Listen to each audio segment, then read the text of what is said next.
झांसी की रानी लक्ष्मीबाई की शौर्य गाथाएं किसको नहीं पता। उनका जिक्र आते ही हम अपने बचपन में लौट जाते हैं और सुभद्रा कुमारी चौहान की वह पंक्तियां गुनगुनाने लगते हैं जिनमें वह कहती हैं, खूब लड़ी मर्दानी, वह तो झांसी वाली रानी थी।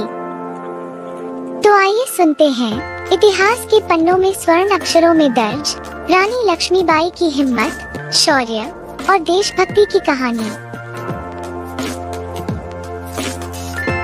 सन 1828 में वाराणसी जिले के भदैनी में मोरोपंत तांबे के घर में एक बच्ची का जन्म हुआ। उस बच्ची का नाम रखा गया मणिकर्णिका। नाम बड़ा था, इसलिए घर वालों ने उसे मनु कहकर बुलाना शुरू कर दिया, जिसे बाद में दुनिया ने रानी लक्ष्मीबाई के नाम से जाना। मनु अभी बोलना भी नहीं सीख पाई थी, पर उनके चुलबुलेपन ने उन्हें सबका दुलारा बना दिया। देखते ही देखते वह कब 4 साल की हो गईं, किसी को पता नहीं चला। फिर अचानक एक दिन उनके सिर से माँ भागीरथी बाई का साया हट गया। उन्होंने हमेशा के लिए अपनी आंखें बंद कर ली थी। अब पिता मोरोपंत तांबे ही थे, जिन्हें मनु को माता और पिता दोनों बनकर पालना था। उन्होंने मनु को कभी भी माँ की कमी महसूस नहीं होने दी और एक बेटे की तरह ही बड़ा किया। शायद उन्होंने बचपन में ही मनु के हुनर को पहचान लिया था। तभी पढ़ाई के साथ ही उन्होंने मनु को युद्ध कौशल भी सिखाए। धीरे धीरे मनु घुड़सवारी, तलवारबाजी और तीरंदाजी में पारंगत होती गई। देखते ही देखते मनु एक योद्धा की तरह कुशल हो गई। उनका ज्यादा से ज्यादा वक्त अब लड़ाई के मैदान में गुजरने लगा। मनु के बचपन में नाना साहिब उनके दोस्त हुआ करते थे। मनु महज 13-14 साल की रही होंगी जब उनकी शादी झांसी के राजा गंगाधर राव से कर दी गई।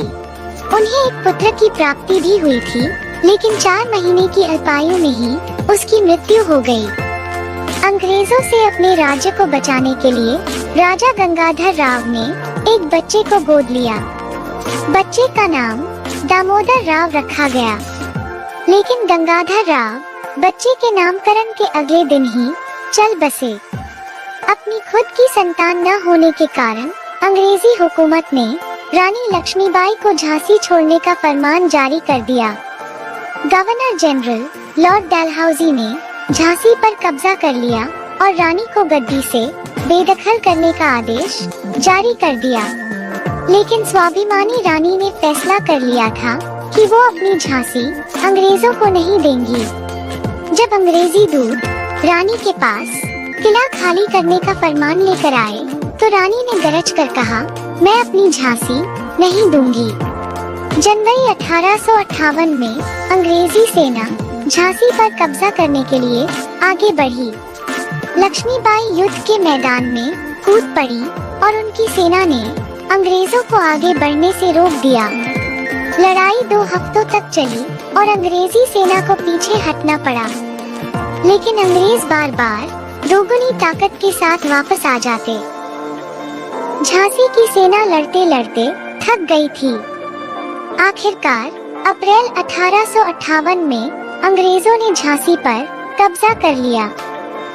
रानी लक्ष्मीबाई अपने कुछ भरोसेमंद साथियों के साथ अंग्रेजों को चकमा देकर किले से निकलने में कामयाब हो गईं।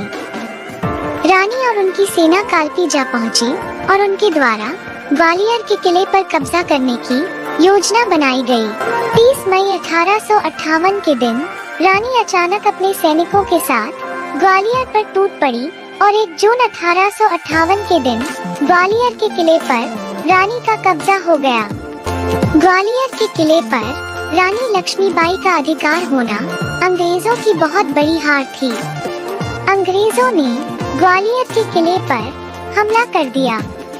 रानी ने भीषण मार काट मचाई। बिजली की भांति लक्ष्मीबाई अंग्रेजों का सफाया करते हुए आगे बढ़ती जा रही थी। ग्वालियर की लड़ाई का दूसरा दिन था। रानी लड़ते लड़ते अंग्रेजों से चारों तरफ से घिर गईं। वे एक नाले के पास आ पहुंची, जहां आगे जाने का कोई रास्ता नहीं था और उनका घोड़ा नाले को पार नहीं कर पा रहा था। रानी अकेली थी और सैकड़ों अंग्रेज सैनिकों ने मिलकर रानी पर वार करना शुरू कर दिया। रानी घायल होकर गिर पड़ी, लेकिन उन्होंने अंग्रेज सैनिकों को जाने नहीं दिया और मरते मरते भी उन्होंने उन सभी को मार गिराया। लक्ष्मीबाई नहीं चाहती थी कि उनके मरने के बाद उनके शरीर को अंग्रेज छू पाएं। वहीं पास में एक साधु की कुटिया थी। साधु लक्ष्मीबाई को अपनी कुटिया तक ले आए। लक्ष्मीबाई ने साधु से विनती की कि उन्हें तुरंत जला दिया जाए और इस तरह 18 जून 1858 के दिन ग्वालियर में रानी वीरगति को प्राप्त हो गई। रानी लक्ष्मीबाई का जीवन हमारे लिए प्रेरणा का स्रोत है। इससे हम संघर्ष का नया अध्याय लिख सकते हैं। अगर रानी लक्ष्मीबाई और उन जैसी अन्य महानतम महिलाओं ने हमारे देश के लिए संघर्ष न किया होता, तो शायद हम आज भी अंग्रेजों के गुलाम होते।